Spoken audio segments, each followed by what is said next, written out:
here we are testing. Test, test, test. 1, 2, 3, 1, 2, 3. Yeah, I think we're good. I'll turn down the volume a bit. Yep. Maybe to like 8. Yeah, here we go. Nice, we got some lo-fi playing in the background. I fuck with it. She's studying right now with her cat. Yeah, we got a fire going. She got a little cafe. We got some nice vibes here. How you doing today, Raiden? Today I'm doing good. A scale 1 to 10. 10 being your fucking just... 7. Yeah, 7's a good number. Yeah, how are you doing? Maybe like a 6.9. 6.9, okay. Just under 7. Yeah. But still doing good. Lol. Yeah, day's been fine.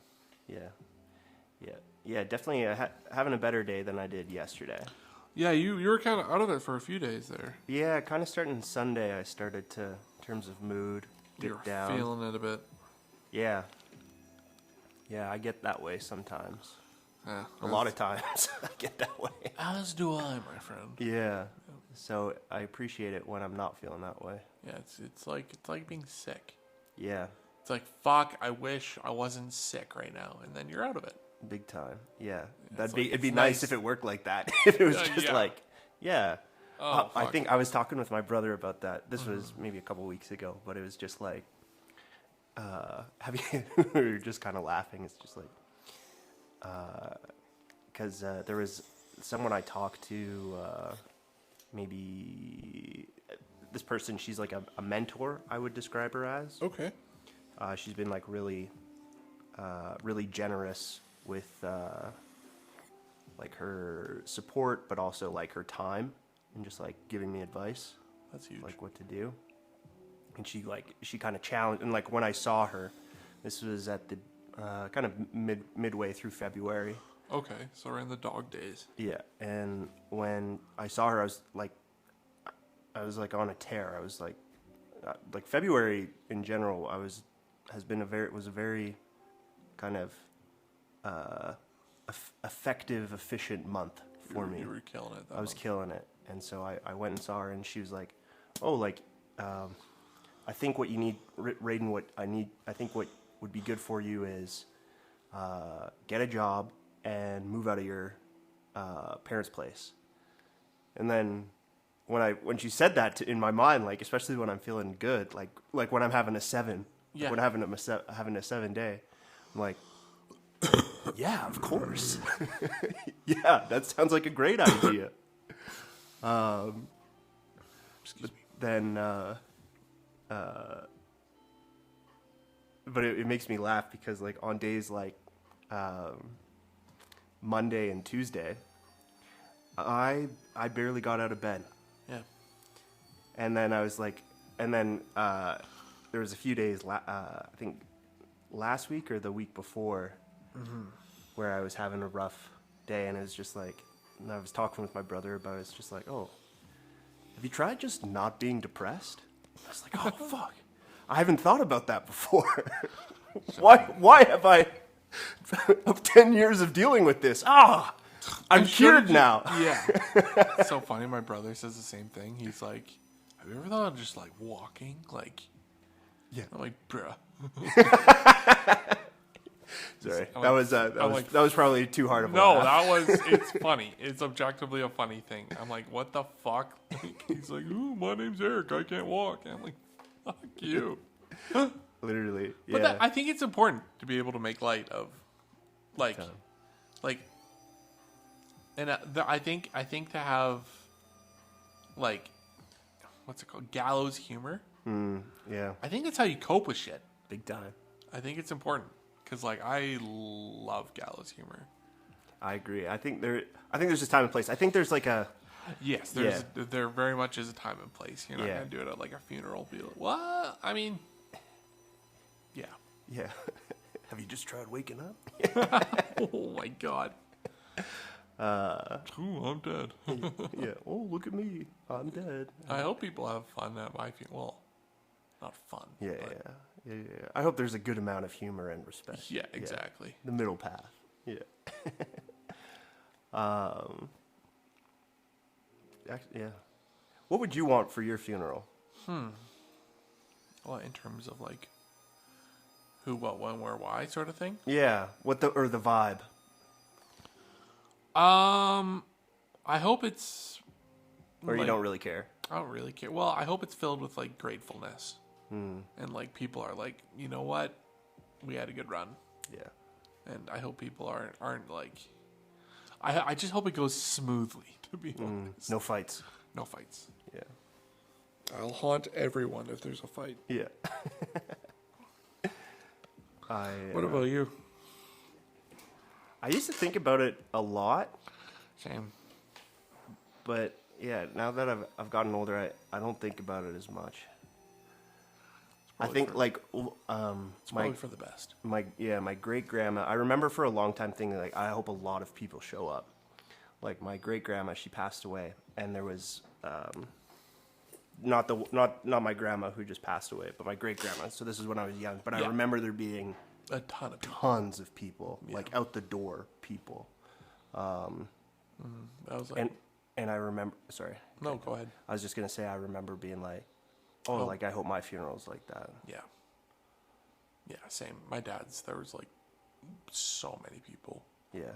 They like, we was at the country club, and they couldn't fill, they filled the entire room, but it was like flowing out the doors. Yeah. Were you there for that, or were you in Ontario? No, I think I was in Ontario. Yeah, you were. For that. Sorry, I missed it. Nope, you're good. You were good. You had to do school. Yeah, I remember seeing a lot of people there, and I was just like, it's kind of autopilot, but it was good to see. Yeah. I spoke. I don't remember a lick of what I said. Yeah. But I'm glad I did. You got new glasses? I did. Those look good. Thank you. They got kind of the Coke bottle. Cutler and Gross. But that's kind of in style right now. You want to take a look? No, I'll look at it. Yep. No. Come here. Yeah. Try them on. Okay, I will try them on. I have astigmatism, so you'll... Yeah. What does it say the name of them on there? It says handmade in Italy. And you got a serial number. Is the label on there, like the company? Cutler and Gross of London. I got that right. Yeah, the two English optometrists. Oh, you look good. Is there a mirror? Here. Yeah. Just let me see in your phone. Oh, not bad. Not bad. Right? They sit on your on the face nicely. Mm-hmm. Thank you. Yeah, because I remember you were going to the optometrist to get some new glasses. So yeah, my prescription changed. So nice. Yeah. Are you getting? Is your sight getting better or worse? A little bit worse. A little bit worse. Yeah. But not like you should see how they do the exams now. They have a VR thing that you put on and you follow the dots, and it tests if you have a blind spot, which I don't, fortunately. It's really cool. They put VR goggles on you, then you put your head on the thing. They blow in your air in your eye. It takes a bunch of pictures. It's cool. That's pretty cool. I remember a few years back getting my eyes tested, and they took it wasn't VR, but you put your head in this thing, and it takes a picture of the back of your eye. That was pretty cool. Yeah, and then they show you your eyeball. Yeah. And it's like nice and healthy, looks good, no issues. Yeah. Yeah, it's cool. Yeah, or it's fucked up. This is the fucked up part. Yeah, well, we had a buddy that had LASIK. What's it called? LASIK? Yeah. Eye surgery. And it went, apparently they're very good at those surgeries. Really? Oh, yeah, I've heard just the like same thing. Yeah. Eye doctors and stuff. Yeah, I just always think of the Final Destination. Is it yeah. What happens? Is it Final Destination? That's those are the movies that everything goes wrong. Yeah, it's like death is like trying to get you. That's what it's called, right? Yep, Final Destination. Yep, and go. Yeah, there's one where it's like the girl's like gets stuck in a LASIK thing and it like cuts her head off or something like that. So Christ. that I don't think that did any favors to the LASIK. Yeah, LASIK community. LASIK community. It's like driving behind a truck with logs. Yeah, literally. It's like fuck this. Yeah. I'm going back. Yeah. I'm gonna let that. I'm gonna let that move up quite a bit. Yeah. That would be so shitty. But yeah, there's been a lot of my uncle truck got accidents LASIK lately. Hey, a lot of what? like truck. Oh incidents. yeah. Well, that's actually something I wanted to talk about because Let's get into so it. that I had mentioned this a couple podcasts back, and it's Yep. about this Brzinga. I think it's Brzinga Media, Uh-huh. and he was the guy who just did the interview of the Humboldt. I watched the whole thing. Did Yeah, you? so I was surprised. So that guy, Yeah. like I was following him. This is why I'm excited because I was following this guy, you know, when he was getting like 1,000 views or something like that. That one got like 250,000 views. I just looked at it this morning. Yeah, where they're just like, Talking about the CBC? I don't know about the CBC, Yeah. but dad? so the Brzinga Yeah. Media, he was the guy who did the full interview. He was like the guy who, Yeah, he it was his interview. yeah, and he's a Calgary guy. Yeah. So, Did I you- respect it. Did you reach out to him by chance? Oh, no, I haven't. I didn't. We should. My reach out game has been weak. It's okay. I got a good reach out game. I can do it if you want Okay, me to. yeah. Okay, there's that guy, and then there's another journalist guy. There's a couple guys. I'm gonna send them to you, and then you could be on reach out duty. I can do that. But yeah, that was yeah. So essentially, they want the guy deported. Humboldt And it- bus crash interview. Yeah, because essentially it's the one. Had you met them before? Who? That like, did you know like those parents? Because didn't No. you played hockey with some of those guys? No, I didn't. I had Oh, okay. buddies that did though. Okay. And I know Ryan Straczynski through like Synaptic Okay. Yeah. and like seeing him in public and stuff. Flames Yeah. games. And he was like the only survivor or something like that. Right? No, there were a few. There's a few survivors. But he was like He's on. He had a. he got He got had a an pretty injury. significant injury. He hurt his back, so he's a paraplegic. Yeah. Hurt his back pretty bad. So, but what was I gonna say? Yeah, no, sorry. Continue. We were just talking about the interview. I'd like to find that. Yeah. Yeah. So. Yeah, after our the pod that we recorded yesterday, though, I was like, CBC was popping up in my YouTube algorithm, and I was just it was making me angry because I knew that each one I clicked on wasn't going to have a comment section. 254,000 views on that. What is it called? Media Bezergan. Bezergan. Yeah, because I think that's his last name. Mm-hmm. I respect the hell out of it. Yeah, Yeah, it's Bezergan. Yeah, Media Bezergan. I mean, I think the parents have a huge point.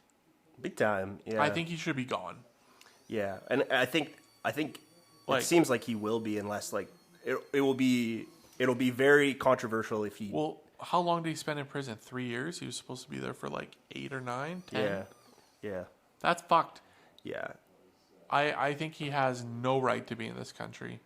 Yeah. And I die on that hill. Like I posted a comment on Instagram because there was a video of a driver going the wrong way on the highway. Not in a car, not in a pickup truck, a fucking semi. Oh no. And I was like, I commented, I was like, I'll read it to you quickly here. It was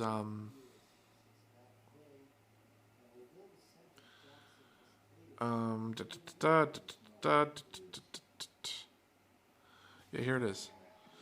So, a semi driver was seen hauling into oncoming traffic on Highway 1 heading into Calgary. How does that even happen? And my comment was, how many people have to die before there's proper regulation and oversight in the trucking industry? Like, seriously, what the fuck? Yeah, it's pretty. It's it's sketch out there. The what was I gonna say? Yeah, well, I saw the one where the guy does the U-turn, and then it's like the family like crashes into him. That one that's messed up. Yeah. There's a couple of messed up ones. And yeah, it's like who is always driving? Yeah, that's okay. I hear you. Let's get into it. I'm less on that. I'm more on the. I think it's like the company that should be held responsible, less on the driver, because the company has like the they're the ones who have like basically, essentially, they've like taken all funding out of training, and then they're just kind of like giving kind of anyone. Like I remember, like, okay, this might be I don't know if I want to tell this story like publicly or not, so we might cut this part out. But so when I was working for my dad at the concrete company, I went and got my class 3 driver's license.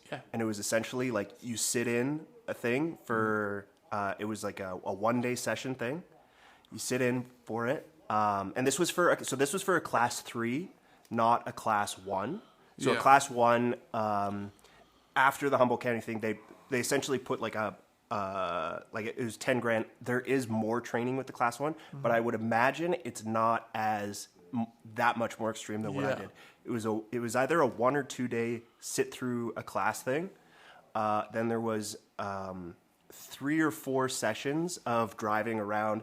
So it was a semi truck, automatic semi truck. So no stick shift or anything. Yeah. But and then you kind of drove around. This was like in the Northeast. Like you drive around, no trailer trailer on the back. Class 1 is like you drive around with the trailer. Yeah. And then you do a test. And then like if you fail the test, like I think you get like 2. You gotta wait a bit, and then you can go again. Yeah.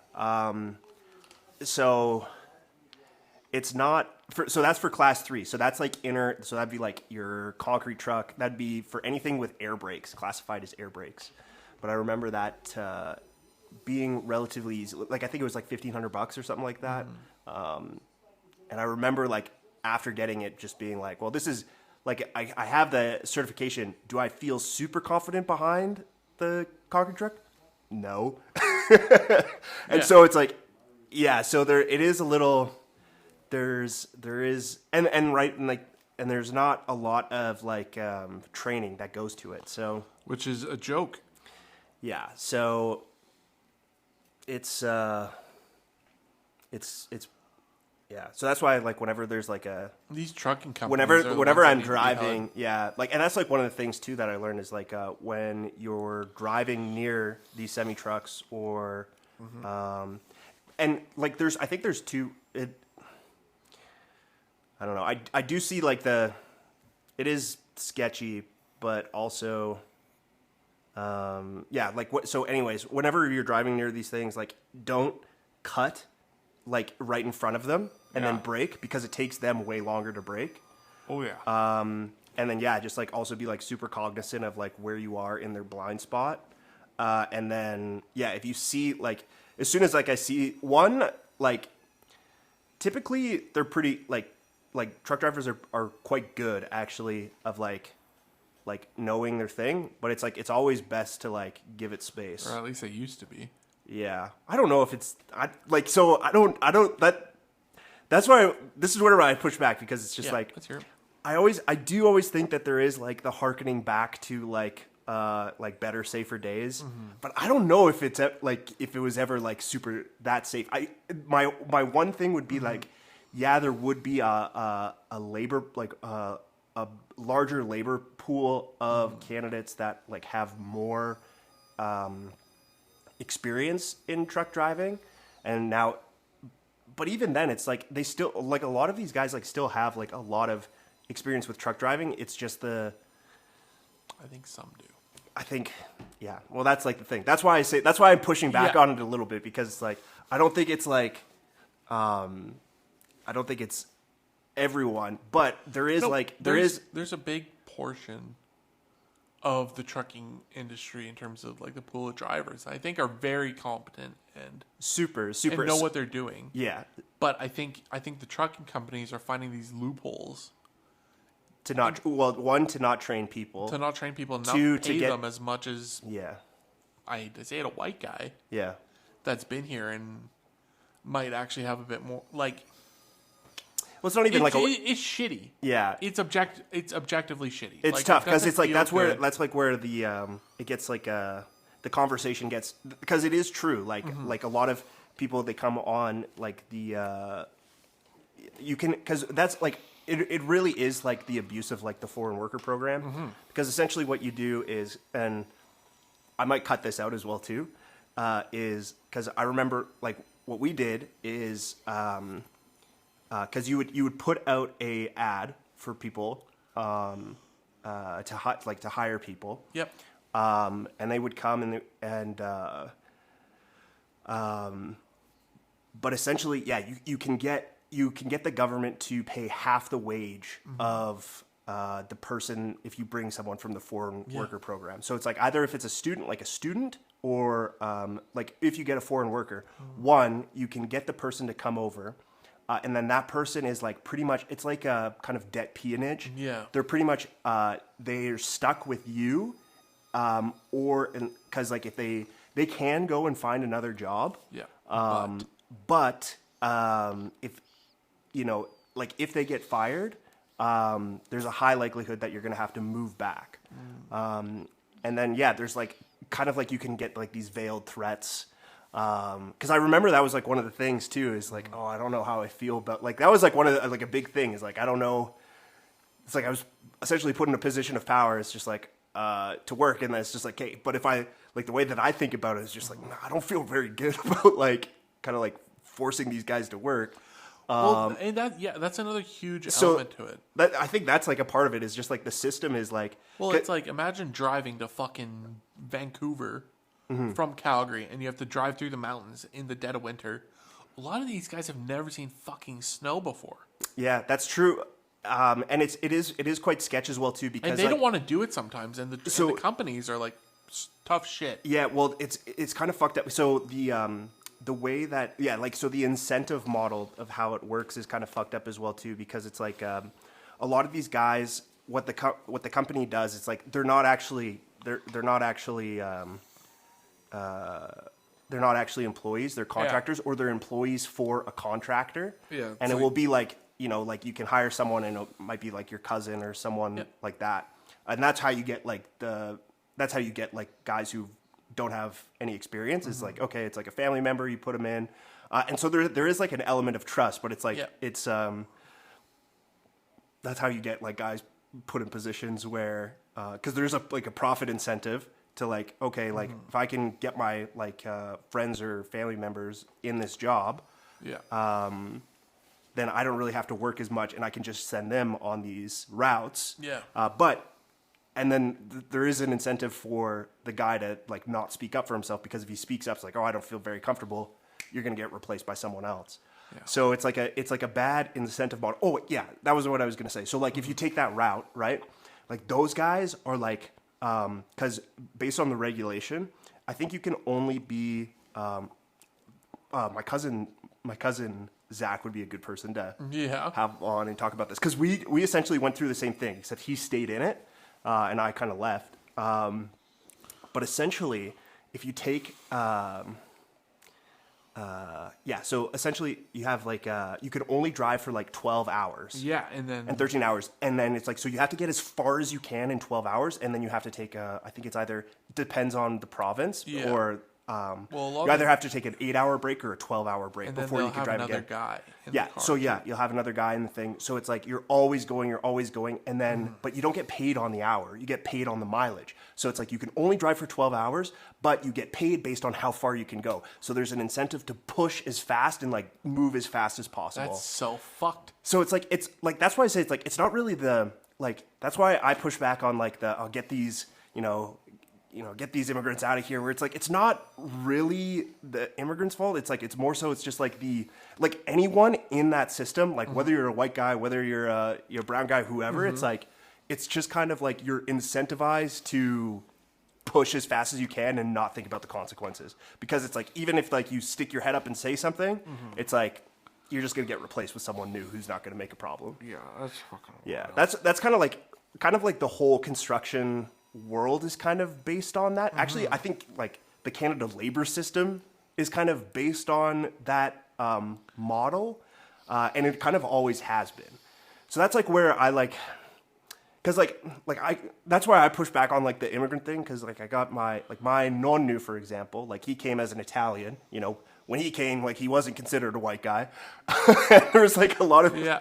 Like, he was called, like, WAP and stuff like that. And it's like... You're not Irish, English, or Scottish. Yeah, yeah. And then, yeah, and so there was, like, a lot of incentive to, like, kick, they're taking the white guy's job. But it's just like, well, it's not really the immigrants' fault. It's just, like, there's a system in place to slot people in, and a lot of people in, so that...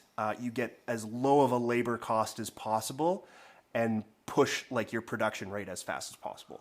Yeah. So that'd be like, so, but I think it's like an easy thing to be like, oh fuck yeah, get these like kind of like build up like the quote unquote wall kind of thing. Yep. And keep all these immigrants out. Whereas I think it's more so it's just like, okay, like you really got to look at like the systems in which they're going into. Yeah, they're going into, because it's like it kind of fucks. It's really what it is. It's like it's very advantageous for the owner class. Yeah, because it's like even if like someone like speaks up on the owner class, it's just like it's just like you can kind of there's usually typically like for example like in like my position, right? It's like a lot of the people like in like the regulator class. I might not know them directly, but chances are, like, socially, there's someone, like, in Canada, for sure, this is like this. Socially, you're one or two persons connected. Like, if you grew up in the Canadian system, like, there's less of an incentive to want to, like, crack down on it because there's, like, this, there's like, this weird, invisible social thing where it's just like, me, like, I don't know if I want to do that. So it's like, there's like a financial incentive, there's a social incentive to be just like, all right, let's keep this the way it is. And then, okay, when something bad happens and it's a brown guy, let's just get mad at him. So that's my take on this. So I think, but I do think like, and then I think it can be, like it is frustrating, right? Because like there is that social annoyance part. Because I do think that there is like the destabilizing like part of like just like a ton of immigration, because you do have like you just like have different lifestyles, different cultures, like different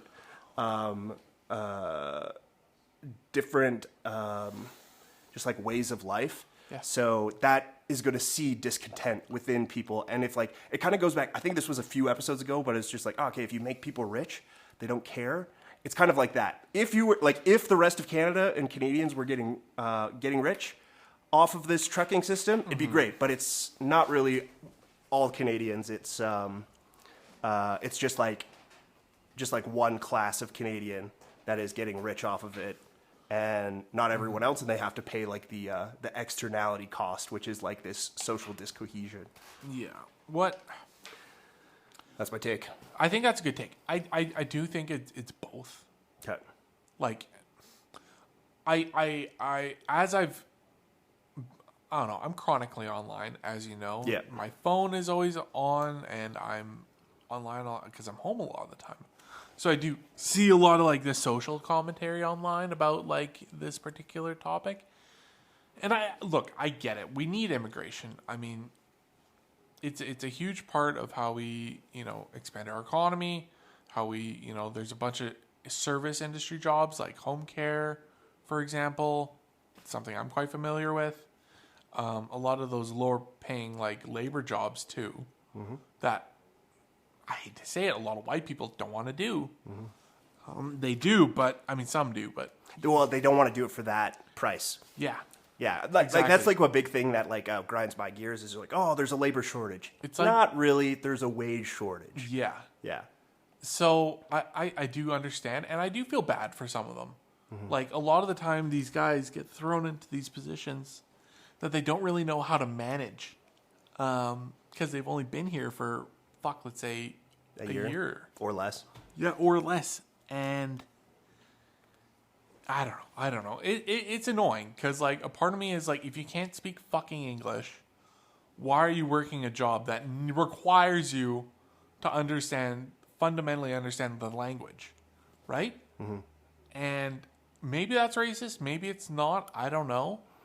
But what I am concerned with the most is just the safety issue, and this particularly with the driving thing, because I mean, we've heard of crashes, but like rewind 10, 11, 12 years ago, I don't think it was as bad as it is now. I I'd bet a nickel that that's the case. I think if we looked up the statistics. I think this should be our outreach. I think we should look into this. Okay. Because I think you would find that I would be curious about that, because I do think actually, while I think there is like these big publicized things, I think there's a long history of really fucked up accidents happening in the trucking, but also like industrial space everywhere. Like if you look, like there's a ton of like trains flipping as well too. Yeah, that you're gonna see. And there was that bus crash in Swift River. Yep. When was that? That was like fucking 40 years ago, probably. Yeah, that was a big one. But there was another one more recently like that as well too, where it's like the guy also at the same thing was like a temporary foreign worker kind of guy who was the driver of the bus. Yeah. So you know what? It's a complicated issue because so that's what like I think like the that's like my whole thing is like it's easy to kind of like push the race like kind of the race thing because like there's already resentment building there, and it's an easy thing to like kind of like it's a bit of a cop out. Yeah, it's a bit of a cop out because it's like really no, it's like the ownership class. It's more of a multifaceted leveled thing. Yeah, and really, but it's there's like an element to that. There is an for sure. I think there's an element to that. But yeah, I think that sentiment crowds out like kind of I think the more nuanced point where it's just like really it's just the ownership class kind of like hollowing out the regulatory and the kind of the government's ability to do regulatory work. Yeah. So yeah, I think it's more like, in my opinion, it's more of a class issue than a race issue. Yeah, an immigration thing. But also like if you think about it, like in the media as well too, it's like most media is owned, and then in my opinion, the Canadian government is owned by the ownership class, because that's kind of who, especially like the Liberals, like the Liberal Party for sure,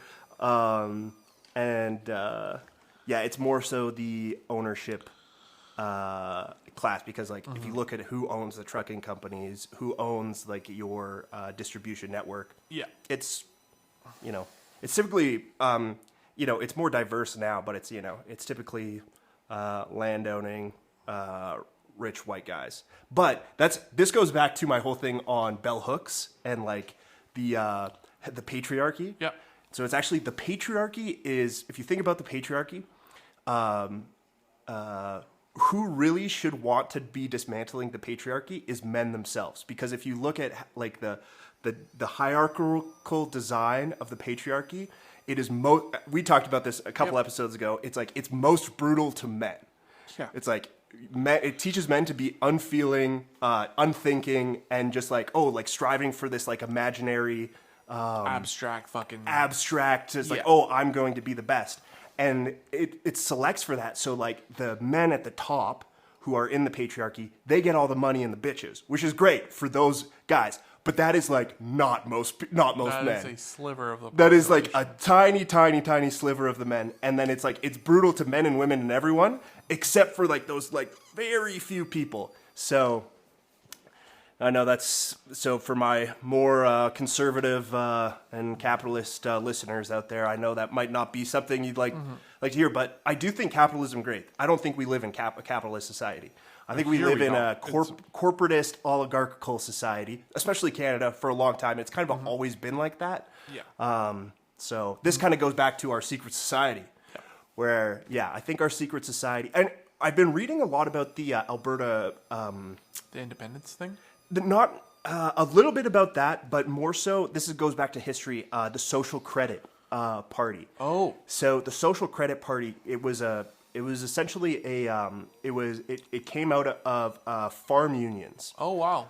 farm labor unions, and that was a big movement. And that actually, I might be speaking out of turn because I haven't read too much into it, but that actually, the Universal Healthcare Project kind of came out of that social credit movement. Who do they say? Who's the father of The social credit? of free healthcare? Oh, Tommy Douglas. Tommy Douglas. There you Yeah, and so I like I said, I think I might be speaking out of turn. I'm pretty sure that's where it came out of, but because there was, I think William Aberhart, he was a social credit guy. There was, so that's why I gotta do more research on that. But yeah, so I think, yeah, like essentially, I think in most jurisdictions, like Alberta and Canada, for example, I think this is is true. In the U.S., it's really true. In a lot of places, is essentially the government's been hollowed out. Like that's why like there's like the like what's funny of like if you think like most government work in the world right now is being done by McKinsey, Deloitte, these like big four, like even like a Canada Post, essentially. I can't remember which one of the big four, but they just bought a section didn't Canada Post go fucking tits up? Well, a reason for it is essentially it got starved so that a McKinsey could come in and kind of it's not necessarily McKinsey. It could be Deloitte or another big four. Okay, what are the big four? Can you explain the that big to our four, listeners? Yeah, so the big four are so this is true of most of global corporate world is it's Deloitte, PwC, KPMG, and I'm missing one. I'm blanking on the last one, but essentially they're accounting and consulting firms. Okay. And so they're kind of like the professional class. KPMG is a big one here. Yep, for sure.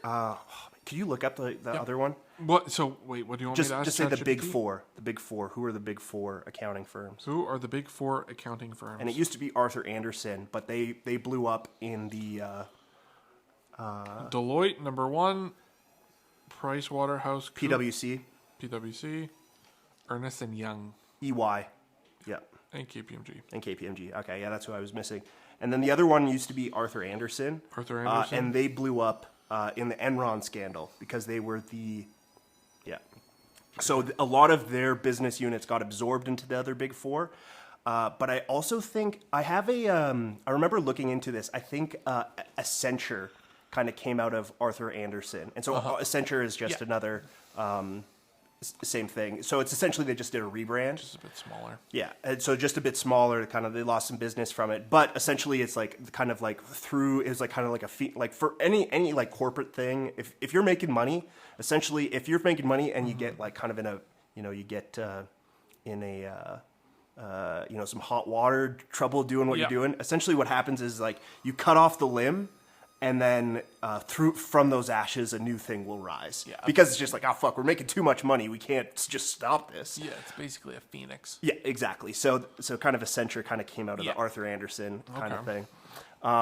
So essentially, most governments, especially in the West, are being run by those big four because they've kind of like, they call it like corporate capture. So essentially, they get all the... so they've kind of starved the government from kind of being able to do their own work. So there's not really most people like we were talking about like sinecure and patronage jobs. Most government like heads, there's some departments that do their own work, but really the grunt work is done by the big four consultants.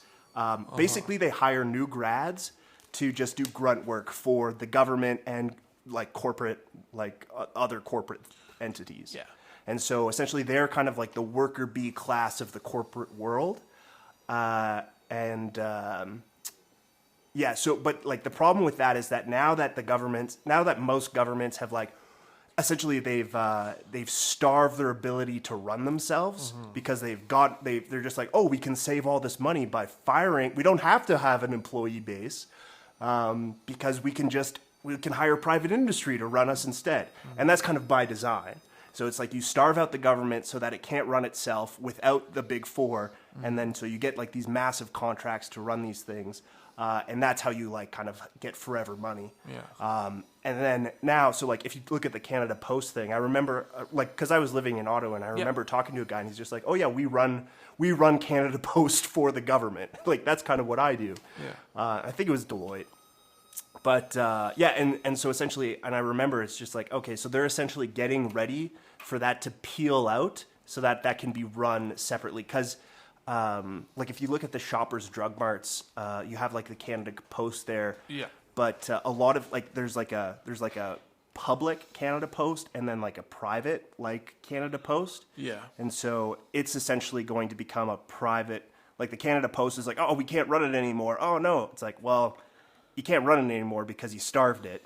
And then people, you direct anger at it. It's like, oh, why can't the government run it? Because it's like, oh, well, you starved it on purpose so that a McKinsey type or a Big Four type can run the private version of it and gain all the profit from that. Well, isn't it going to just probably, like UPS, Purelator, Exactly. pick up the slack? Yeah. So those guys, but that's essentially yes. And that's essentially also on purpose as well too, so that you can kind of maximize profits in those things, and then all you have to do is own shares in that. Yeah.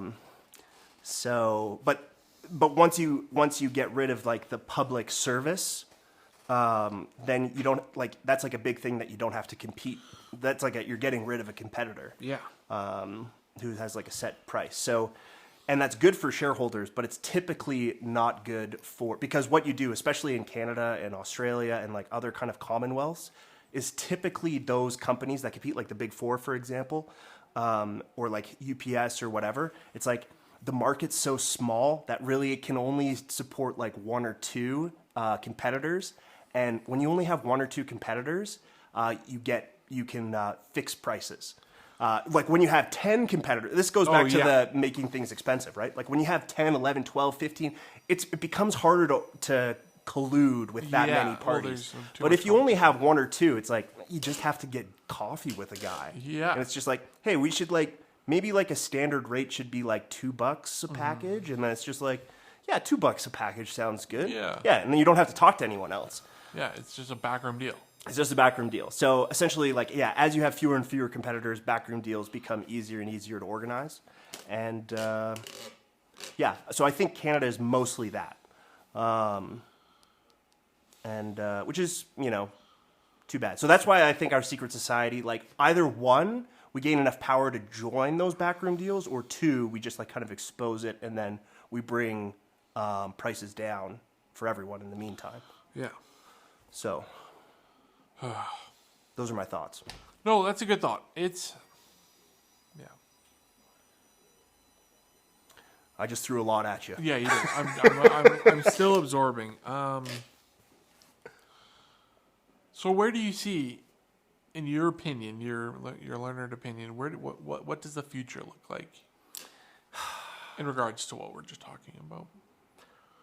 It's tough to say. say. Like Amazon and like these mega corps are probably gonna pick up a lot of that, big time. A lot of the loose ends there, and it's unfortunate. It reminds me more or less of the Hudson's Bay situation, but they didn't even get a buyout. They just fucking folded.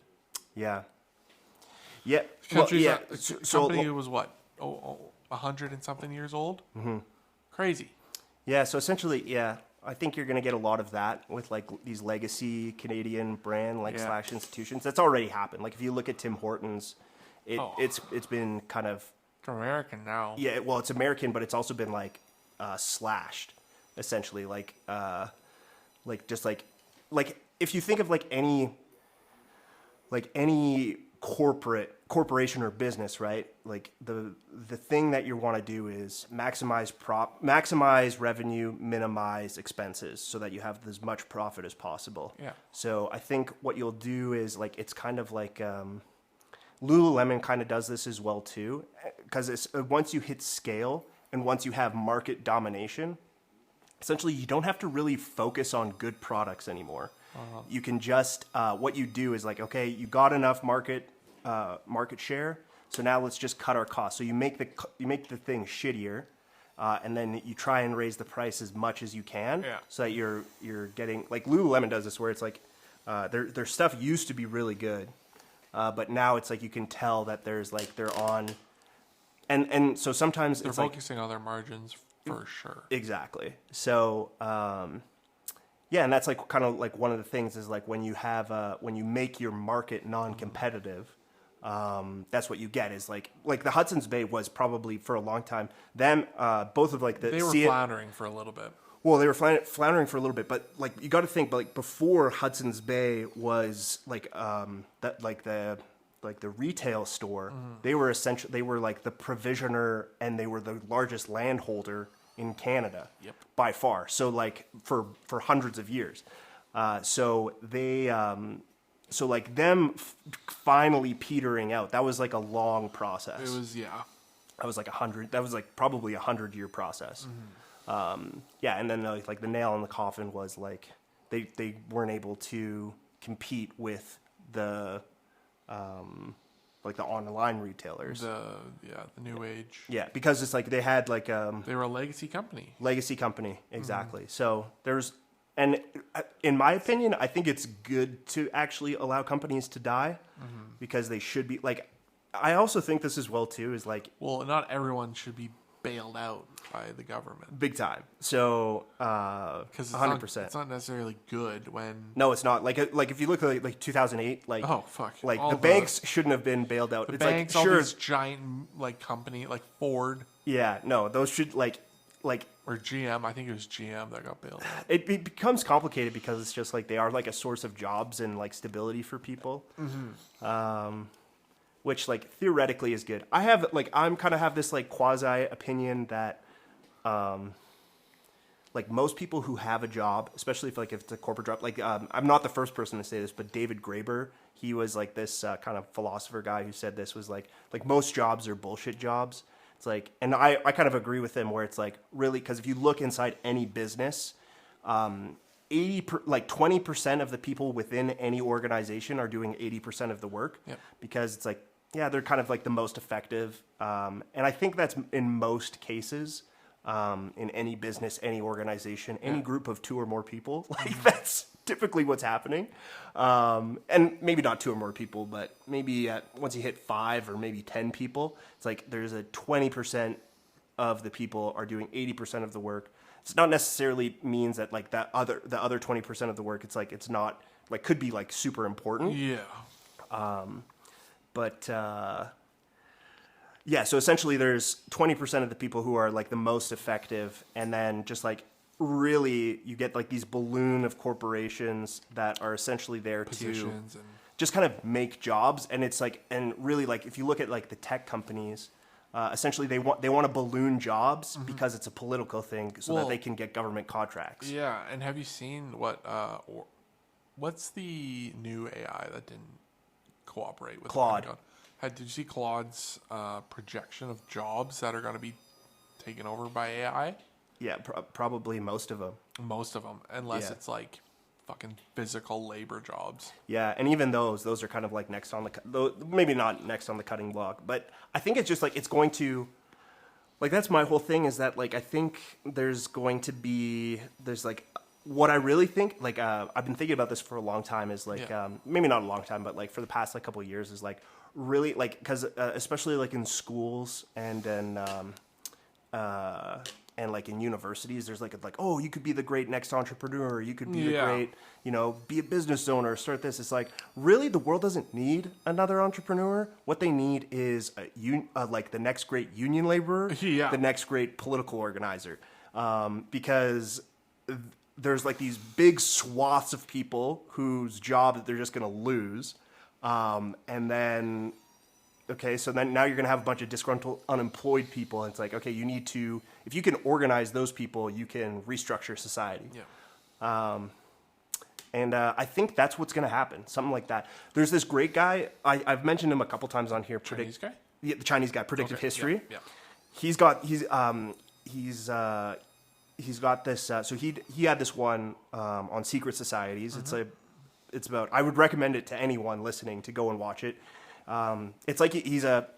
We'll put the link in the bio. Yeah, we'll put the link in the bio. He's got and he's doing another lecture series right now. So like his first one was Secret Societies. He's had a couple other ones, but the one that I watched is it's about 20 episodes, an hour long each. Hour each. And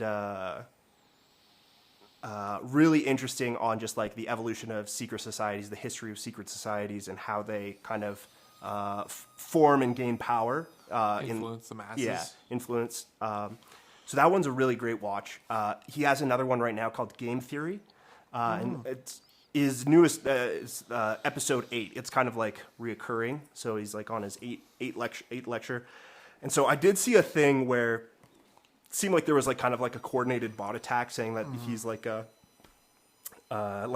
Asian of China kind of thing, because he is teaching in a Chinese high school, like an English. I think it's an American style high school in China, or it could be just like a regular Chinese high school. It must be. No. It's in Beijing. Yeah. Oh wow. Okay. So there's probably elements of like pro China on it, but it's like he also is just he's like a Canadian guy. So like obviously you can't be too critical of China while you're in China. So there's definitely elements of that. So there could be like, but I don't know. He does also make like some like pretty good points. So like a big thing that he's talking about right now is essentially, and this goes along with another pet theory of mine is that Silicon Valley is very happy to spark these religious wars because it's a source of profit for them. Like it's going to be a recurring source of revenue for them for a long time to come. Probably forever. Forever, exactly. So like forever wars are going to forever war. Yeah, yeah. It's like that's kind of like how the system is set up, and it's all on their platforms. Yeah, and on speaking of from an Alberta side of things, it's like a forever war is actually kind of good because we're an oil-based economy, and war does keep oil prices high.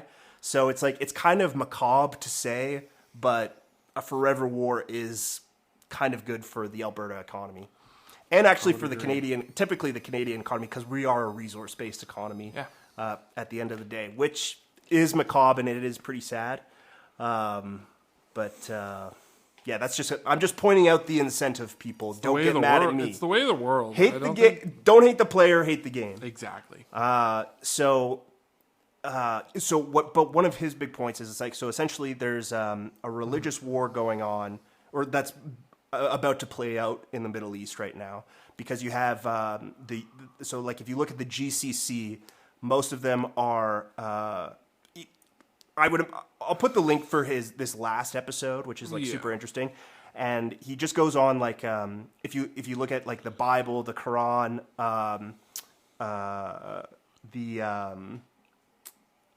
the Torah, there's like each one of these like major religions has I think they call it ecclesiastical or ecclesiasm, and it's essentially like each religion's theory of the end of the world. Yeah. And all of them, most of them surround, like a lot of them surround like Israel, Palestine, Jerusalem. Yep. And so like there's this one mosque in Jerusalem right now called the Al-Aqsa Mosque or something like that. That's essentially, and to the Muslims, it's important because I think that's where the Prophet Muhammad died or something like that. Yeah. But it's also very important to I can't remember the exact I think it's important to like that area is important to Christians because of like that's where like Jesus came from and everything. But then for the Jews, it's also really important because where that mosque is theoretically so there's like they essentially it's important because there's this idea of the third temple. So like at the end of the world, God, like I might be messing up. So for any Jewish listeners out there, please comment, correct my history on this. But essentially they want there's a third temple that will be built, and that will be like the second coming of God. And then kind of like if you're a Jew, you're a chosen person, and you'll it'll be blessed days for the Jewish people. Yeah. And so so if you look at each sect of each religion, the most extreme ones are the ones pushing for that, because at the end of the world, it's paradise for your people. So the Christians want the end of the world. So if you look at each sect or each religion, and you look at the most extreme ones, if you look at like the base of each population, most of them are like the end of days will come through peace. And it's like most people will all get along, and through coexistence, blessed days will come, and there will be peace on earth. But if you look at the most radical of each sect of religion, it's just like, no, through just war, we can get to the end of days, and it will be we'll get peace on earth through our people. And so essentially, those are all coming to a head Currently, right now. And so that's the idea. And which, if you look at just incentives, right? Like on the Silicon Valley side, and really where you get all your news from is they want that to happen because that will be a forever war that's going to be really profitable. Yeah. And I think people tend to forget that, if you look through World War II, and you look through kind of the history of the U.S., really their main industry is an industry of war. They, for a long time, I think there's I can't remember if it's called The Killing Machine or... I think that's right. There's a book called that, and it's about the history of war profiteering. Who's that by? Do you remember the author? I'll Google it. Yeah, you can look it up. I don't know. But essentially, it's a super interesting... What's the book called again? I think it's called The Killing Machine, or it might be the War Game or something. It's a great book on just the history of war profiteering. Jack Vance in 1964. And it's called The Killing Machine? Yes, I think that's a fictional book though. What was the other one you said? I'm trying to remember. It's genre science fiction, space opera. No, it's not a fiction book. What was the one you said? The War Machine? It might be The War Machine.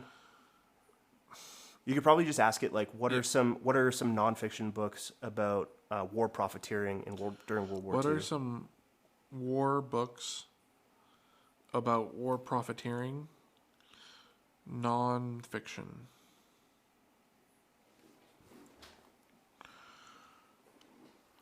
Yeah. Okay, here's a couple. War is a Racket. What's another one? Author. Here's a couple.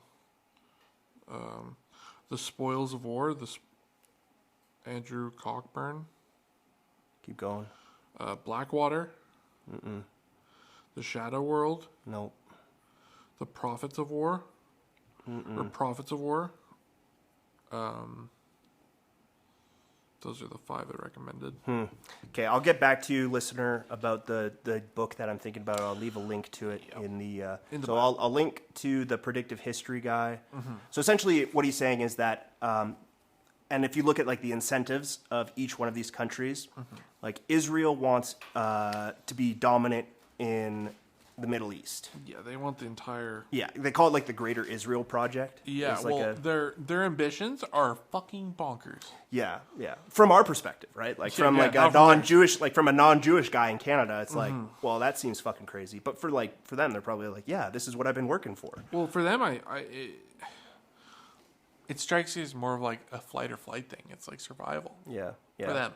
Yeah, and then if Iran, what they want to do is they want to destroy Israel and the U.S.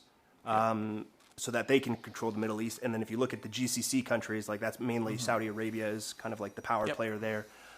They want to destroy Iran, humble Israel, and kind of get the United States out there because it all really comes back down to what most things, the 3 Gs. I remember. God, glory, and gold. That's what all great things in history are fought around. So that they can, because that is the center of the world. The center of trade is there. Yeah. You talk about the Strait of Hormuz. That's most of the world's oil comes out from that section. That's straight there. So if you can hold that, it's just boom, it's mad profits for your power, right? Yeah. They all want that, and but essentially in Israel's incentive, they want that, but they also want to they kind of want to destroy the U.S. at the same time. Yeah. because they don't want, be having to deal with them. And that's kind of like this whole idea of like pushing civil war. Like that's why the Civil War narrative in the United States is so that they're not meddling with this kind of like religious war that's going on here. It's like, get them out of here. Yeah. Just reduce, like take away their dollar supremacy. And then so you got the rise of these BRICS. So that's like, so there's all these like power. It's essentially like a power faction war. Yeah. So it's like there's all my theory is that if we look into the future, I think it's going to be continued power faction wars. They call it like a. What do they call it in Dune? I just think of let the spice flow. That's what I've been thinking about. Is just like what's the war they call it though? It's like the Butlerian Jihad. Yeah. So essentially, and that's kind of like it's the like predictive a global. Yeah, world-based. That one's I think a multi-galaxy war. Yeah, it's like a war over the universe. But much. It is like hyperbolic to this. That's like the crazy. But like that's like the funny thing about science fiction is that like so much of it is based in our own reality, right? It's like that's like the whole spice war is pretty much it's pretty much written about like. Kind of what's happening, and then if you look at the history, the Middle East too. Yeah, based off the Middle East, the spice must flow, man. So I think the spice must flow. So essentially, what I think is going to happen: the spice must flow. There's going to be battles over the spice. Yep. I think that there's going to be balkanization, like John brought that up. I think there's going to be balkanization, where it's like you're going to have like these strong nationalist factions that come into play, where it's just like fuck these outside powers. And the scary thing, like one of the big things was like the voter ID stuff that's coming on. It's like the surveillance state. Yeah, so I use social media. The surveillance state is like.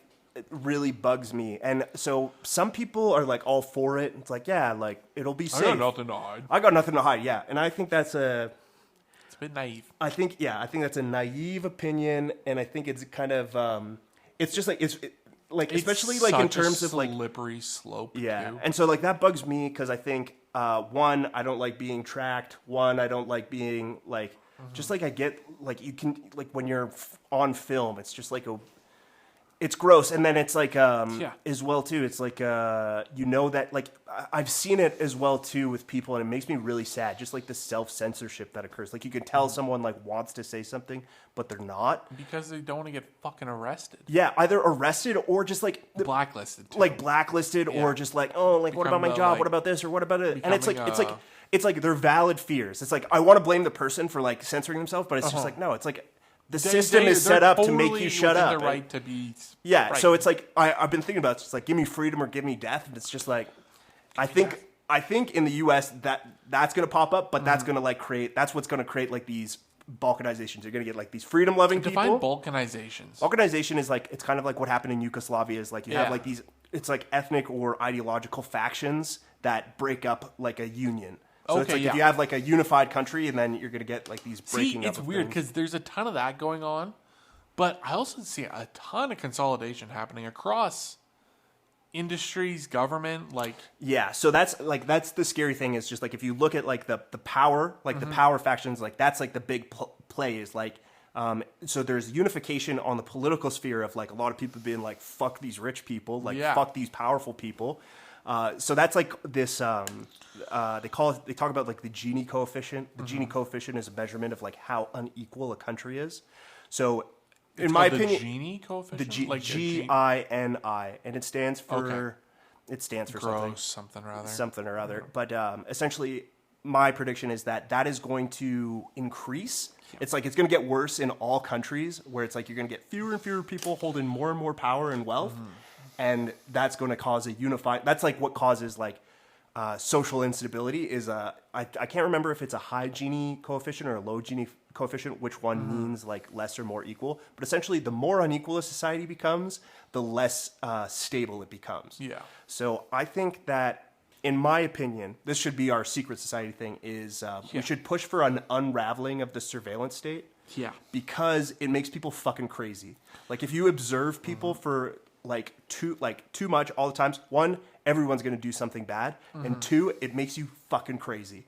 So I think there should be an unraveling. There should be a giving, maybe a more pluralistic society that gives people back their rights, like their civil liberties, where it's like a lot of them have been kind of sucked away. Well, yeah, it's either actually sucked away, or a lot of the privacy stuff is fucked, because essentially any Western government right now, they can look at your emails and messages without you knowing about it, and it's totally legal, and they don't have to tell you about it. And that's a fuck thing. If you look at and what makes me excited about kind of the future is that you kind of get to write it yourself, because it's something that's going on. So it's if you can get enough people, and that's what makes me excited about our secret society is I think there's enough people who would be sympathetic to the cause, that the Northern Sword that would be I get what you're saying, I like. So yeah, fuck this surveillance state, fuck having to self-censor myself, and then fuck also having to pay these tithes to some far-off nation or far-off power.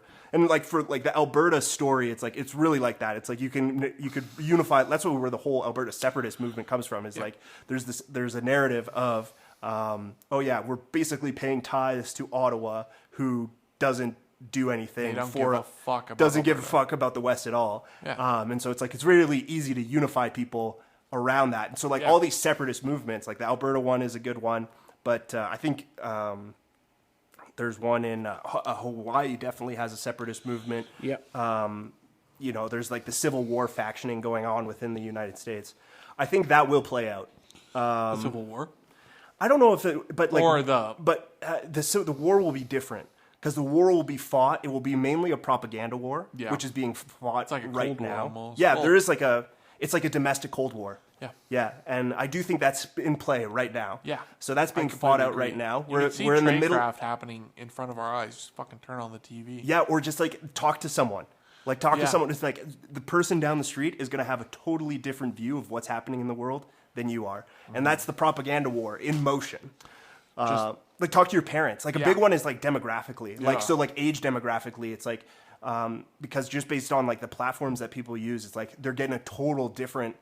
And I think that's going to get worse as well too. I was talking last night. I was talking with my parents about that. It's just what I see on the internet is totally different than what my parents see on the internet. I don't think, it's contextualized. It doesn't just go for them, but it's so much different from when they were young. Yeah, big time. And so it's that that's a part of the demoralization as well too. It's one way to control a population is to demoralize them, right? Yeah. And how demoralized are people when they can't talk to their family? So I think the whole thing of so I do think it's interesting too to see young people the back to God, kind of back to religion kind of thing, is because I think there's Gen Z and Gen Alpha are quite conservative. And it's not necessarily I don't think it's necessarily an actual let's get back to God. It's more just I'm so fucking lonely. Yeah. I need some. There's a loneliness epidemic in the West. Big time. And so, but I think that's what. I think you're gonna get these secret societies we're definitely not the only two white guys talking about fuck man, everything sucks. Yeah, no everything's chance. better, but everything sucks. Yeah. It's just it's cool that I can FaceTime someone halfway around the world, but it's why am I always anxious about am I going to be able to continue to afford my lifestyle or not? It's well, has that always been a thing, or it's well, no, yeah. So, good. Well, I tell you what, it's almost 2. Oh, yep. So I gotta go. You gotta go. Great place to wrap it up. We'll continue this conversation. Big time. Tomorrow or the next day. Big time. And so listeners, we'll plug in the predictive history and what was the other thing I was going to put in there? Oh, the book, the war book. The war book. So I'll plug that in the comments below. You can check those out. And we'll call this one the what was that line that you said? It's the happening. No, the Butlerian Jihad. No, the spice is flowing. The spice must flow. Yes, the spice must flow. That's the title for the episode. Big time. All right, thanks, listeners, and we'll talk to you in the next one. See you guys. Bye.